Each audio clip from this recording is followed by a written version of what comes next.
ఎంతమంది బాధలో ఉన్నారు, ఎంతమంది కష్టంలో ఉన్నారు, ఎంతమంది శ్రమల్లో ఉన్నారు, ఎంతమంది కన్నీళ్లతో ఉన్నారు, భర్తతో విసిగిపోయి, పిల్లలతో విసిగిపోయి, చదువుల్లో ఫెయిల్ అయిపోయి, ఉద్యోగాలు, వ్యాపారాలు, వ్యవసాయాలలో ఇబ్బందికరమైన పరిస్థితుల్లో వృద్ధాప్యానికి వచ్చి తల్లిదండ్రులు పట్టించుకోక ఎన్నో రకాల బాధలతో, కష్టాలతో, శ్రమలతో, ఇదిగో కొత్తగా పెళ్ళై కోడలు సరిగా పట్టించుకోవట్లేదని అత్తమామలు ఎంతమంది బలహీనులై ఇబ్బందులు పడి నానా రకాల ఈ పరిస్థితుల్లో ఉన్నారో వాళ్ళందరికీ ఈ రాత్రి ఈ మీటింగ్ ద్వారా నా దేవుడు విడుదల ప్రకటించి పంపిస్తున్నాడు. చప్పట్లు కొట్టి స్తోత్రం చెప్పు గట్టిగా. హల్లెలూయా, హల్లెలూయా. ఏమండి, అమ్మ తరపుళ్ళు వస్తే ఒకలాగా, నాన్న తరపుళ్ళు వస్తే ఒకలాగా.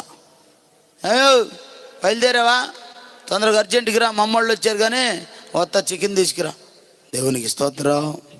ఇక్కడున్న అత్త మాత్రం ఏ అమ్మాయి ఉడికిందా అంటే, ఏంది ఉడికేది, ఇప్పుడే పొలం నుంచి చేతులను కడుక్కొని ఎత్తావా లేదా? ఏడే, అత్తని అత్తుకొని జీవించిన రూతులా బ్రతుకుదువుగాక. హల్లెలూయా. కుటుంబాలని యేసయ్యలో కట్టుకొందువుగాక.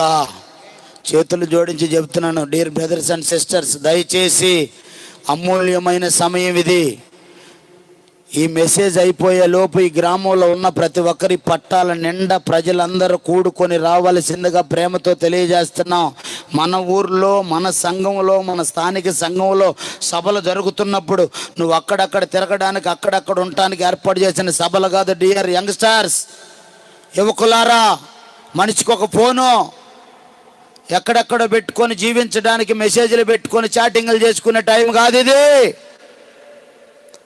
రాబోతున్న యువతరం యేసయ్యకు మాత్రమే నమస్కరించి యేసయ్య పని చేసేవారిగా మారాలి.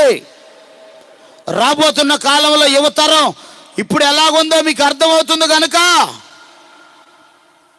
పైకి మాత్రమే అలా కనబడుతున్నాం, లోపలంతా పాడైపోయినా. ఈ చెడిపోయిన ప్రజలకి, పాడైపోయిన ప్రజలకి, పాపిష్టి ప్రజలకి, సర్పసంతానమ చెరుపుచోయి పిల్లలారా మీకు శ్రమల కాలంలోకి వచ్చేసాం. మోసం చేస్తున్న కాలంలో, మోసపోతున్న కాలంలోకి వచ్చేసాం.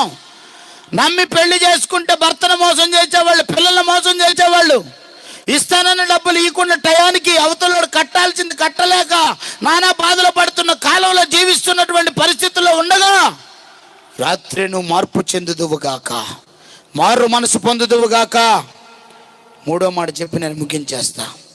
బట్ లాస్ట్ మాట, మొదటి మాట వినండి, మోసపోకుండా చూసుకోండి. అందరూ చెప్పండి. ఏమండి, మీ పక్కన సెకండ్ ఇచ్చి, మోసపోకుండా దేవుడు నిన్ను నిలబెట్టును గాక. మోసపోకుండా దేవుడు నిన్ను